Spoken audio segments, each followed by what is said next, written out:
आज का जो फैसला है वो इंतहाई अहमियत का हामिल है और तारीख़ में लिखे जाने वाला फ़ैसला है। उसकी बहुत सारी वजूहात हैं। उसकी एक वजूहात ये है जो मेनली डिस्कस करने वाली बात है कि कोई भी शख्स या फ़र्द वाहिद के लिए ये बहुत अहम और बड़ा फ़ैसला होता है कि वो अपने इख्तियारात को उठाकर जो है वो उसको डिवाइड कर दे या अपने इख्तियारात को कम कर दे। कोई भी फ़र्द वाहिद ये नहीं चाहता। हमने इससे पहले एक मिसाल देखी थी जब 58-2B हुआ था और उस वक्त के सदर मुमलिकत आसिफ अली ज़रदारी ने अपने इख्तियारात जो हैं वो उसको ख़त्म किया था, कम किया था, ताकि जमहूरियत जो है उसका तसलसल रवां दवां रह सके। इसी तरह ये थोड़ी सी सिमिलर मिसाल है कि चीफ़ जस्टिस ऑफ पाकिस्तान ने अपने इख्तियारात जो हैं उसको कम कर दिया। यानी उन्होंने शुरू से, जब से हम ये समात देख रहे हैं और ये बराह रास्त पाकिस्तान की हिस्ट्री में पहली दफ़ा ये हुआ कि इस तरह की नवैयत की समात दरख्वास्त पर समात जो है वो पूरे पाकिस्तान ने देखी। बिल्कुल सही बात कर रहे थे हमारे ब्यूरो चीफ साहब के। उन्होंने बताया कि हमें तो नॉर्मली लोगों को, आम लोगों को नहीं पता कि कोर्ट के अंदर क्या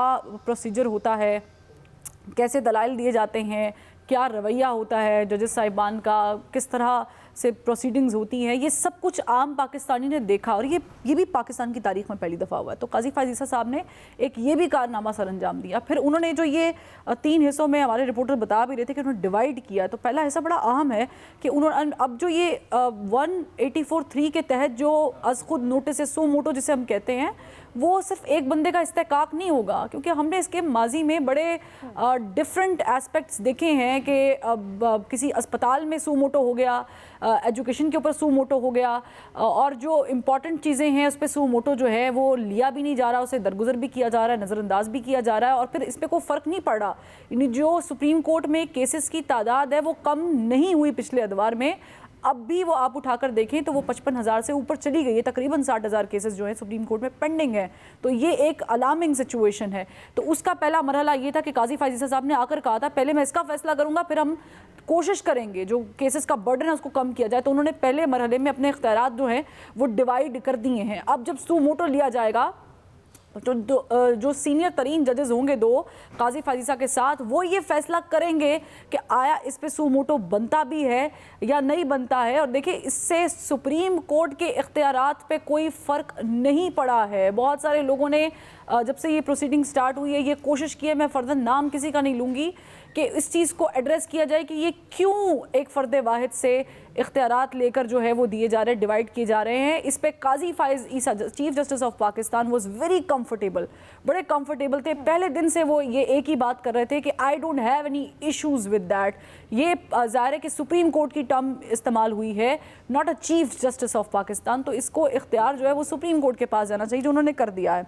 अब जो एक जो जिसपे ज़ाहिर है कि 8-7 से फैसला आया वो ये है कि माजी की, ये भी बड़ा इंपॉर्टेंट है कि माजी की जो 184(3) के तहत जो फैसले आए हैं उस पे अपील का हक नहीं होगा, और अपील का हक जो है उसका इतलाक़ होगा जब से ये एक्ट पार्लियामेंट से मंजूर हुआ है, जब से ये एक्ट की शक्ल इख्तियार किया गया है, तब से जो भी 184(3) के तहत फैसले हुए हैं सुप्रीम कोर्ट से, उसमें अपील का हक दिया गया। अच्छा, इसका एक एंगल ये सियासी एंगल है, एक एंगल ये है कि नवाज शरीफ साहब की वापसी खटाई में पड़ गई। उसको भी हम डिस्कस कर लेते हैं कि अब उनके पास ज़ाहिर है कि अब वो कहाँ जाएंगे। उनकी मुश्किलात आसान नहीं हुई हैं, बढ़ गई हैं। वो अलग बात है कि पार्लियामेंट ने उनकी 5 साल की जो नाअहली है उसे ख़त्म कर दिया, और वो 5 साल के लिए अब नाअहल नहीं होंगे। वो वापस आएंगे तो वो इलेक्शन लड़ सकते हैं, लेकिन उनके ऊपर जो दूसरे केसेस हैं उनकी प्रोसीडिंग्स अलग चलती रहेंगी। तो ये उनके लिए कोई इतनी बहुत आसानी नहीं हुई कि वो जो अपना वो जो अपील में जा सकते थे। एनीवेज, ये एक सेपरेट इशू है, लेकिन मैं एक आम बंदे का इशू यहाँ पे रेस करना चाहती हूँ। नस्ला टावर जो गिराया गया सू मोटो लेकर, गरीबों की जायदाद, गरीबों के घर, गरीबों ने पैसे दिए, करोड़ों रुपए का वो जो घर मकान किसी शख्स ने बनाया लाखों रुपए देके, और वो गिरा दिया गया। तो उस पे मेरा ख्याल से ये थोड़ी सी यहाँ पर रियायत बरती जानी चाहिए थी, क्योंकि उस तरह के बहुत सारे केसेस हैं कि जिस पे अपील का हक आम लोगों को मिलना चाहिए। देखें, हम इसका एक पर्सपेक्टिव ये देख रहे हैं कि सियासी तौर पे इससे कौन कौन मुस्तफ़ीद हो सकता था, कौन कौन अब इसमें मुस्तफ़ीद नहीं हो सकेगा, लेकिन ऑन अ लार्जर स्केल आम आदमी के बहुत सारे इश्यूज़ जिन पे 184(3), मैंने नस्ला टावर का जिक्र किया, इस तरह के बहुत सारी और भी चीज़ें जिस पर ज़ाहिर है कि अपील का हक होना चाहिए था, वो नहीं है। अलबत्ता ये एक, मैं इसको एक खुशाइंद कदम करार दूंगी चीफ जस्टिस ऑफ पाकिस्तान की जानिब से जो उन्होंने फैसला किया, बड़ा तवील चला। देखिए, थ्रू आउट हमने इसकी प्रोसीडिंग्स देखी हैं। आज उन्होंने फ़ैसला दिया, कल भी उन्होंने बड़े डिटेल्ड इस पर डिस्कशन की और दलाइल चले। यहाँ तक कि कुछ वकला जो है उनको ये एतराज़ हो गया कि चीफ़ जस्टिस साहब उनको बोलने नहीं देते। और यहाँ पर एक और चीज़ भी बड़ी मेंशन करने वाली है, वो जो हम काजी फ़ाइज़ ईसा साहब के आने के बाद एक चीज़ को डिस्कस कर रहे थे कि वे जो जजेस फेलोज़ में इख्तलाफ है, वो इख्तलाफ हमें इस प्रोसीडिंग में भी नज़र आया। तो अलबत्ता इसको भी एड्रेस अब देखना ये होगा कि काजी फ़ाइज़ ईसा साहब इसको कैसे एड्रेस करते हैं। इसीलिए उन्होंने ये पहला कदम उठाया है कि अपने इख्तियारात उन्होंने उठाकर जो हैं वो उसको डिवाइड कर दिया है, ताकि वो इतने पावरफुल ना रहें या आने वाले चीफ जस्टिस ऑफ पाकिस्तान इस तरह का कोई काम ना कर सके कि जिस पे माजी में हमें बड़ा इख्तलाफ रहा है। माजी में उमर अता बंदयाल, उनसे पीछे चले जाएं आप, साकिब निसार साहब की बात कर लें तो चीफ जस्टिस ऑफ पाकिस्तान जो रहे हैं उनके कुछ फ़ैसलों पर मुत्तफ़िक नहीं रही है।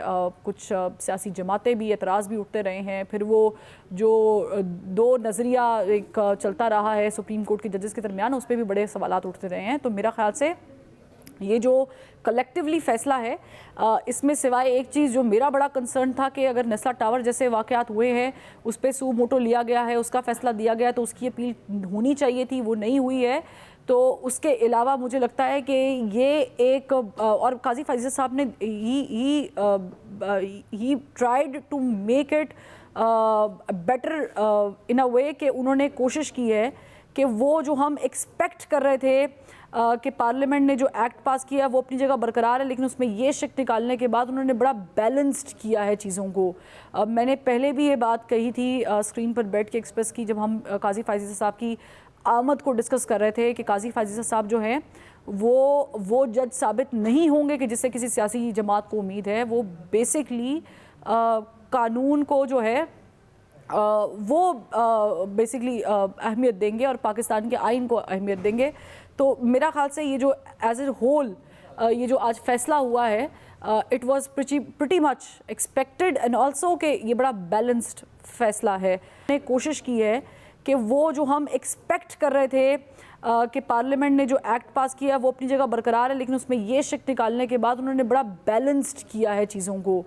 मैंने पहले भी ये बात कही थी स्क्रीन पर बैठ के एक्सप्रेस की, जब हम काजी फ़ाइज़ साहब की आमद को डिस्कस कर रहे थे कि काजी फ़ाइज़ साहब जो हैं वो जज साबित नहीं होंगे कि जिससे किसी सियासी जमात को उम्मीद है। वो बेसिकली कानून को जो है वो बेसिकली अहमियत देंगे और पाकिस्तान के आइन को अहमियत देंगे। तो मेरा ख्याल से ये जो एज ए होल ये जो आज फैसला हुआ है, it was pretty much expected and also कि ये बड़ा बैलेंस्ड फैसला है।